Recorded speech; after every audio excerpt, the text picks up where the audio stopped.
Gray never believed in the so-called light at the end of the tunnel. He had heard stories, people waking from near-death experiences, drenched in cold sweat, claiming they had seen the light. He dismissed it as mere fantasy, yet now he found himself in that very tunnel. Confusion settled in. How had he died? His last memory was of being alone in his room, gazing down at the city from above. Then, a strange heaviness had overtaken his body as he lay on his bed. Had he been poisoned? Assassinated? It was possible. Too many had wanted him dead. After all, he had been a king, but as much as he wished to uncover the truth, it no longer mattered. He had no control over his fate now. All he could do was accept what came next. A thought crossed his mind. What awaited him at the end of this tunnel? He hoped it wasn't some chorus of winged infants singing in unison, but before he could dwell on that absurdity, voices shattered the void. A triumphant exclamation announced his arrival into the world. He was a healthy baby. Realization struck him like a bolt of lightning. He had been reborn. The light at the end of the tunnel had been the light of birth itself. A woman's voice, filled with warmth, spoke in admiration. She was gazing at him with a love so pure it made him momentarily forget his predicament. She was beautiful, her bright smile radiating gentle affection. The tenderness in her voice stirred something deep within him. Beside her, a man spoke with delight, noticing their child's resemblance to his wife. His features were strong, with a sharp jawline and fierce brows. He carried an air of authority, yet there was a softness in the way he looked at his newborn son. Then, with a deep chuckle, the man leaned in, his voice filled with joy as he greeted his son, introducing himself as his father. He eagerly encouraged the baby to speak, though his wife gently reminded him that the child had just been born. The man, now known as Reynolds, laughed at his own excitement. Arthur looked around, trying to make sense of his surroundings. Everything seemed normal at first glance, yet an overwhelming sense of unfamiliarity settled in. This was not the world he had known. His new parents, Alice and Reynolds Leywin, appeared to be good people, perhaps even the best. Alice, in particular, was a woman of such warmth and kindness that he could hardly believe she was real. She radiated a gentle, motherly love, making him wonder if she was some kind of angel. Her caring nature extended beyond their home, as she often carried him along on trips to what she called a town. This place, Ashbur, hardly resembled a proper town to him. It was more of a large outpost, lacking real roads or structured buildings. Weeks passed, each day reinforcing his observations about his new family. Alice, despite her soft and loving nature, held firm control over the household. Reynolds, on the other hand, was a charismatic and dependable man, though prone to bouts of childishness. While Arthur was grateful to have been born into a caring family, his new existence came with struggles he wouldn't wish upon even his worst enemies. His body was a prison. He had no control over his limbs, no ability to move as he pleased. Even the simplest bodily functions were out of his control. It was humiliating. The only things keeping him sane were the mental fortitude he had developed as a king, the discipline that had once allowed him to lead a nation, and the faint, desperate hope that this was all a dream. But it was not a dream. This world felt too real. It was a world seemingly set in the past, in a time far more primitive than what he had known. Weapons were a common sight, openly carried by the people who roamed the town. Suspicious vials of liquid were displayed in market stalls, with merchants claiming them to be medicine. One such shopkeeper eagerly promoted an elixir, promising increased endurance for a mere 2 copper coins. As Arthur observed, his mother, Alice, sensed his fatigue. Without hesitation, she gently decided it was time to return home, ensuring his comfort before anything else. In these past weeks, Arthur had studied his surroundings carefully. Every detail, every interaction, every strange practice, he absorbed them all. Knowledge was power, and he refused to remain ignorant in this new life. Reynolds entered the house with his usual energy, his excitement clear as he reached for Arthur. Without hesitation, he lifted the small child into the air, tossing him up playfully. For him, it was just a harmless game, but for Arthur, trapped in a fragile body, it was a terrifying experience. His surroundings blurred as he soared upward before being caught again. Alice, ever the cautious mother, quickly scolded Reynolds, warning him about the dangers of dropping their son. She worried over every little thing, but perhaps she had a point. Arthur could feel how weak and delicate his new body was. To think that something as simple as being tossed in the air could make him feel this vulnerable. It was frustrating, but this was not the first time his father had been careless. One unfortunate day, Reynolds had swung Arthur around too enthusiastically, and in his recklessness, he accidentally bumped him against a drawer. Pain shot through Arthur's tiny leg, and without meaning to, he began crying. The reaction was instinctive, humiliating even, but before he could process the embarrassment, something astonishing happened. Alice placed a gentle hand over the scratch, and within moments, a warm, glowing light enveloped the wound. A faint hum resonated in the air, and just like that, the pain vanished as if it had never been there. Arthur was stunned. This wasn't some simple first aid treatment. This was real, undeniable healing. The injury had disappeared without a trace. It was in that moment he realized that this world was far more extraordinary than he had initially assumed. He had much more to learn. Weeks passed, and his body, though weak, gradually became more responsive. Then came a moment of triumph. He could crawl. It was a small milestone in the eyes of his parents, but for him, it was a victory unlike any other. In his previous life, he had commanded armies, led warriors, and mastered the sword with unrivaled skill. But this simple act of movement filled him with a sense of accomplishment he had never known before. Alice, always protective, quickly warned Reynolds to keep an eye on him, making sure he didn't bump into anything dangerous. Reynolds took the task seriously, standing guard while Alice ensured he didn't go near unstable shelves. But despite their efforts, Arthur managed to bump his head against a nearby mirror. The impact wasn't too bad, but as he steadied himself, his gaze locked onto his reflection. His parents, watching from behind, melted at the sight, their adoration clear. They found it amusing, heartwarming even, that their little boy was fascinated with his own appearance. Arthur, however, had a different thought. He still wasn't used to this new name. Art felt too soft, too cute for someone who had once been a king, but looking at his reflection, he had to admit he really was adorable. With his bright eyes and cherubic face, one thing was certain: when he grew up, the ladies of the world wouldn't know what hit them. Alice gently placed a kiss on Arthur's soft cheek, her warmth surrounding him as she whispered her usual goodnight. She wished him sweet dreams, believing that her little boy would soon drift into peaceful slumber. Arthur, however, had no intention of sleeping. He remained perfectly still, pretending to be deep in rest until he heard Alice's footsteps fade into the distance. As soon as he was certain she had left, he opened his eyes. This was the moment he had been waiting for. His mother would likely return in about an hour to check on him, which meant he had just enough time for his mission. For weeks, he had struggled to master the simple act of crawling. At first, his attempts had been nothing more than a clumsy scuffle in place, but he refused to give up. Eventually, through sheer persistence, he succeeded. That victory had led him to a discovery: the family's library. He had first managed to sneak into it while his mother was outside, distracted with household chores. Ever since then, it had become a secret ritual, a place where he could learn more about this unfamiliar world. Through the books, Arthur had uncovered crucial information. The continent he was born in, Dicathen, was divided into three major kingdoms. Elenoir, the Elven kingdom, lay hidden deep within vast forests. Darv, the underground kingdom, was home to the dwarves. And finally, Sapin, the human kingdom, stood as the most populated region. The political system of this world mirrored that of his previous life, as both followed a monarchy. However, there was a significant difference. Here, rulership was inherited rather than earned. One of the most striking realizations he had made was how underdeveloped this world seemed compared to his past one. The level of technology lagged behind, and for a while, he questioned why. Then, after deeper research, he found the answer. It was because of magic. Arthur had been reading about it every night, picking up where he left off in a particular book. In his past world, warriors relied on something called ki, a life force that practitioners trained relentlessly to enhance their bodies and weapons. But this world was different. Instead of ki, it had mana. The key distinction was that while ki existed only within a person, mana was present everywhere. Control over mana was largely genetic, with only a small fraction of children born with the ability to wield it. Those who could harness its power fell into two primary categories: augmenters and conjurers. Augmenters used mana to enhance their bodies, granting them immense strength, speed, and durability. However, they were limited by their close-range combat style. Conjurers, on the other hand, manipulated mana externally, shaping the world around them to cast powerful spells. Their abilities allowed for a wider range of attacks, but they relied heavily on drawing additional mana from the environment to sustain their magic. Arthur's mother, Alice, was a rare type of mage known as a deviant. More specifically, she was an emitter, a healer capable of restoring others using restorative mana. He had already witnessed her abilities firsthand when she healed his injury in an instant. One passage in the book stood out to him. It stated that a mage's first awakening typically occurred between early adolescence and late teenage years, at which point their mana core would fully manifest. The description of the mana core immediately caught Arthur's attention. It was eerily similar to the Ki Center from his previous world. Back then, children were taught to meditate, searching for fragments of Ki scattered within their bodies and gathering them into a single focal point. Arthur paused, deep in thought. If the concepts were truly that alike, then perhaps there was a way for him to awaken sooner. Arthur carefully arched his hands, focusing all his concentration on channeling Ki. He could feel it, something stirring within him, a familiar sensation from his previous life. His heart raced with anticipation as he pushed himself further. It was working. He could almost grasp it, almost control it. And then, before he could complete his attempt, a sudden force interrupted him. His small body was lifted effortlessly off the ground as his mother, Alice, scooped him up into her arms. Relief washed over her face as she held him close, her worry evident. She had been searching for him, fearing the worst. But as she looked down at her son, her expression shifted from concern to something else entirely. A teasing smile crossed her lips as she observed his posture. Arthur froze. Something was wrong. Alice's words, though filled with warmth, struck him like a bolt of lightning. She had completely misunderstood what he had been doing. He wanted to protest, to explain that he had been on the verge of something incredible. He had not been struggling like an infant. He had been training, taking his first steps toward becoming the greatest mage in this world. Alice, convinced that her son had simply relieved himself, began preparing to change his diaper. Arthur's mind went blank. In the midst of his deep concentration, fully immersed in his training, he had failed to notice something crucial. He had in fact soiled himself. His grand journey to power had been reduced to this.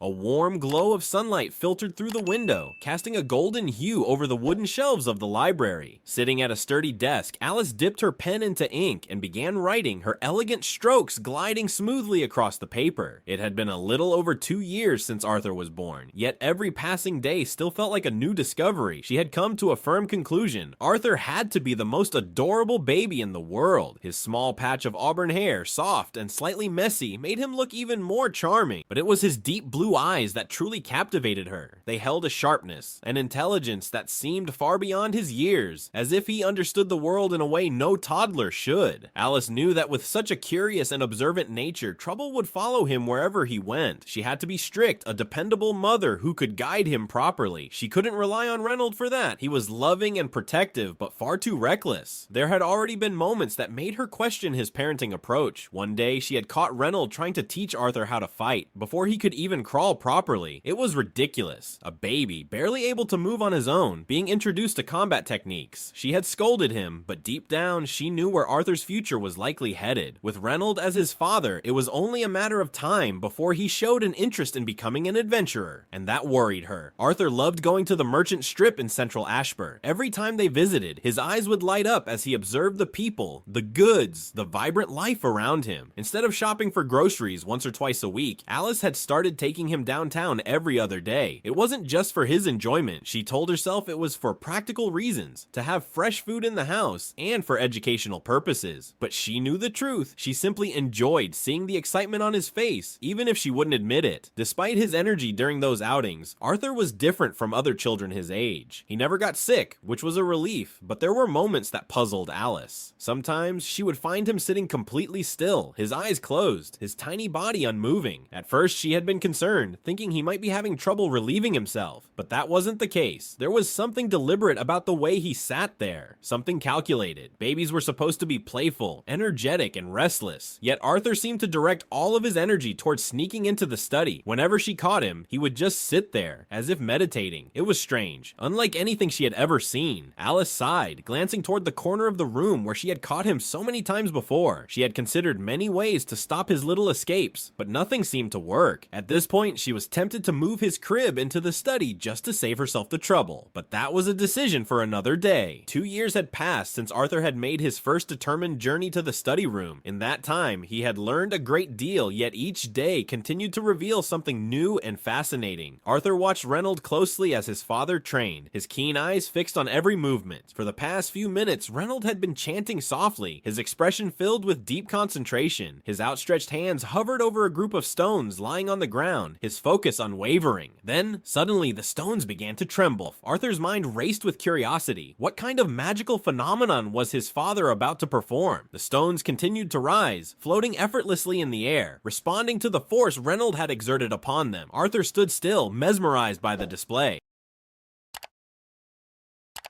Later, as the warm glow of sunlight streamed through the window, Arthur found himself standing on top of a table, peering outside. The golden light bathed his small face, casting long shadows in the room. But as he turned to look down, his confidence wavered for a moment. The height felt greater than he had expected. A flicker of fear crossed his mind, but he steadied himself. Carefully, he managed to climb down, his determination overcoming his initial hesitation. Alice soon noticed him, her gaze softening as she approached. His small eyes were half closed, his movements slower than before. She recognized the familiar signs. It was time for a nap. Scooping him up in her arms, Alice gently cradled him. She spoke in a soothing tone, knowing that rest was what he needed, but Arthur had other plans. His mind was still awake, still eager. His thoughts drifted to the books he loved, the ones filled with endless knowledge. He wanted them now. With a sudden burst of energy, Arthur pushed against his mother's hold, his bright eyes pleading for more time in the study. The desire in them was unmistakable, but then something unexpected happened. A surge of raw energy pulsed from within him, an invisible force pushing outward. Alice was taken aback, nearly stumbling as the force knocked her back slightly. For a moment, she was stunned, unsure of what had just occurred. Placing him down, she sighed, her resolve softening in the face of his determination. She decided to allow it, just for a little while. She reassured herself this wasn't spoiling him. Boys his age needed plenty of playtime, and she had already taken precautions by baby-proofing the study. Arthur, standing firm, accepted this victory. In his mind, this was not an act of childish stubbornness, but a strategic move. A great warrior, after all, had to make use of every advantage available to him. Arthur returned to the study room and immediately immersed himself in reading. His small hands turned the pages carefully, his mind absorbing every bit of knowledge he could grasp. Alice stood nearby, watching over him with a soft gaze, taking comfort in his eagerness to learn. Then a sudden crash echoed from outside. Alice flinched, her body tensing at the unexpected noise. A sinking feeling settled in her chest as she glanced toward the source of the disturbance. She knew Reynolds had been training outside, and her first thought was that he had knocked down another tree. With a sigh, she reassured Arthur she would be back soon before stepping out to investigate. The moment Alice left, Arthur shifted his focus. His eyes closed, his breathing steadied, and he entered a deep state of meditation. This had become a routine, a practice that required patience and precision. For the past 2 years, beyond accumulating knowledge, Arthur had been dedicated to one goal, forming his mana core. Countless tiny fragments of mana resided within his body, scattered like dust in the wind. Day after day, he had guided them toward his solar plexus, gathering them slowly, piece by piece. The process was grueling, requiring immense mental discipline, but he had persisted. It was no wonder that forming a mana core naturally took until adolescence. The fragments moved sluggishly, resisting cohesion, but Arthur was far ahead of the natural pace. He had spent every moment refining his control, bringing himself to the brink of completion. Only one last piece remained. Then, at that precise moment, a deafening boom shattered the silence. The force of the explosion tore through the house, ripping apart walls and sending debris flying in all directions. Alice was thrown backward, the sheer impact hurling her through the air. Before she could hit the ground, Reynolds appeared, his arm securing her in an instant. Protecting her with his body, he reinforced a temporary shield around her, ensuring her safety for the moment.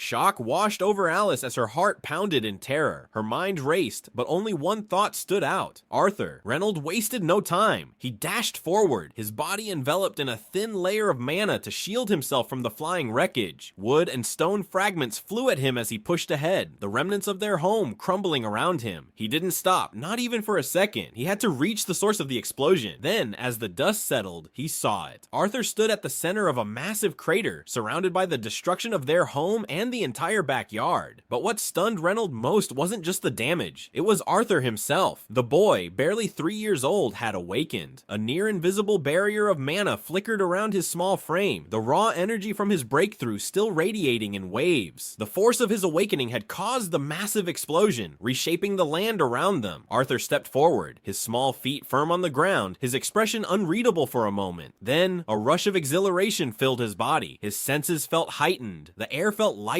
the sounds clearer, and even the trees appeared more vivid than before. This was it. This was what it felt like to have a mana core. His body brimmed with newfound energy, and for a fleeting moment, he relished the sensation. But then, his gaze shifted. He finally took in the scene around him, the broken remains of their home, the shattered trees, and the sheer destruction his awakening had caused. Confusion flooded his mind. Had they been attacked? Who could have dared to strike his home? A sudden realization struck him. This was his doing. Over the past year, Arthur had been learning much more than just reading and writing with Alice. While she patiently guided him through books and letters, he had also begun his training in mana manipulation and augmentation. Since his small body wasn't suited for sparring, the focus had been on basic exercises. Running and body workouts became a daily routine, though watching a 3-year-old struggle through push-ups must have been amusing. Reynolds had managed to hold back his laughter, but Arthur could tell his father found it entertaining. Not too long ago, Reynolds had decided that Arthur was finally ready to train train with the wooden sword he had received for his 3rd birthday. It was a significant step forward, marking the true beginning of his combat training. One afternoon, Arthur was seated in the study room, silently reading, absorbing as much knowledge as he could. Then, without warning, the door swung open with a loud slam. Reynolds stood there, full of energy, calling him out for training. He held up Arthur's wooden sword, ready for another session. Arthur knew that training was just as important as reading. Without hesitation, he set his book aside and followed Reynolds to the backyard. Once there, Reynolds reminded him of the fundamentals. Controlling mana was not just about power, it had to flow naturally, synchronized with his breathing. Just like the heart and lungs, the mana core was another organ, working in harmony with the body. Arthur couldn't help but wonder if most 4-year-olds would even understand such abstract explanations, but he didn't question it further. Training had already begun. Arthur swung his wooden sword, and Reynolds, using nothing more than a simple twig, blocked each attack with ease. The sparring continued, with Arthur pressing forward, strike after strike, yet every blow was effortlessly deflected. Reynolds encouraged him, believing that Arthur could push himself further, but Arthur felt frustration creeping in. He knew his father wouldn't let him stop until he succeeded, and time was running out. He still wanted to study before dinner. Determined to end this quickly, Arthur took a deep breath, shutting out distractions. He focused entirely on his energy, gathering his strength. His eyes opened with newfound resolve. Reynolds watched closely, sensing the shift in Arthur's stance. The young boy gritted his teeth and swung his sword with all his might. In an instant, the wooden twig in Reynolds' hand shattered under the force of the blow. The impact left Reynolds momentarily stunned, as he hadn't expected such strength from his son. Arthur, breathing heavily, lowered his sword. He had accomplished what was needed. Without hesitation, he asked if he could return to studying. Still caught off guard, Reynolds hesitated before nodding. Arthur wasted no time and walked back inside, leaving his father staring after him, both impressed and astonished. In this world, strength was measured by the color of one's mana core. The process of purification determined a person's growth, starting with a black core, the most impure stage, formed by the body's blood and other impurities mixing with mana particles. As time passed and the impurities were filtered out, the mana core became purer, progressing through the stages: black, red, orange, yellow, silver, and finally white. Each stage was further divided into 3 shades: dark, solid, and light. The lighter the mana core, the greater its purity and power. Arthur was deep in thought, absorbing this knowledge, when Alice's voice suddenly broke his concentration. Dinner had been prepared, and the family gathered around the table for their meal. Arthur, though grateful for the food, couldn't help but feel frustrated. His mind still lingered on his studies, and he inwardly questioned why he couldn't get some uninterrupted time to learn. As they ate, Reynolds spoke up. He believed that it was time for Arthur to have a proper mentor. His words caused a sudden stillness at the table, and the sound of Alice's fork dropping onto her plate echoed through the silence. She was immediately against the idea, insisting that Arthur was still too young. He wasn't even 4 years old yet. She reminded Reynolds that he had once claimed he would be able to train Arthur himself, as long as their son was an augmenter. But Reynolds had not expected Arthur to be so naturally gifted in mana manipulation. It was unheard of for someone so young to awaken their core at the age of 3. Alice, however, was more concerned about what this meant. If Arthur were to have a mentor, it would mean leaving home at an age far too early for her to bear. The thought of her son being taken away was something she could not accept, but Reynolds saw things differently. He had watched Arthur closely during meditation and recognized something undeniable. This ability came to him as if it were second nature. No matter how much he tried, he knew he was only holding Arthur back. The talent his son possessed was far beyond what he could teach, and so their discussion turned into a debate, as Alice fought to keep her son close, while Reynolds struggled with the reality that Arthur needed more than what they could provide. Their debate went back and forth, both parents standing firm with their reasons, but soon, neither had any more arguments left. The room grew quiet as both of them looked toward Arthur. For the first time, Reynolds asked Arthur directly if he wanted to go to a big city and meet a real teacher. Arthur, although only 4 years old, was shocked. His father was letting him decide something this important. Inside, Arthur questioned if it was really okay to leave such a decision to someone his age. Arthur thought carefully, then spoke with innocent honesty. He asked if both his mommy and daddy could come along too and meet the teacher together. The room fell silent for a moment. Alice and Reynolds exchanged glances, their faces unreadable. Arthur started sweating, wondering if he had said something wrong, if maybe his sentence had been too complicated for them. But then, without warning, both Alice and Reynolds burst into laughter. Reynolds admitted that they hadn't even thought about the idea of all 3 of them going together. Alice smiled, agreeing that she would feel much better if she was there personally when Arthur was tested and introduced to his new teacher. Reynolds, filled with excitement, slammed his hand on the table, declaring that they would all go to Xyrus City. Arthur stood still, surprised, listening to his parents already preparing for the long 3-week journey as if the decision had been made instantly.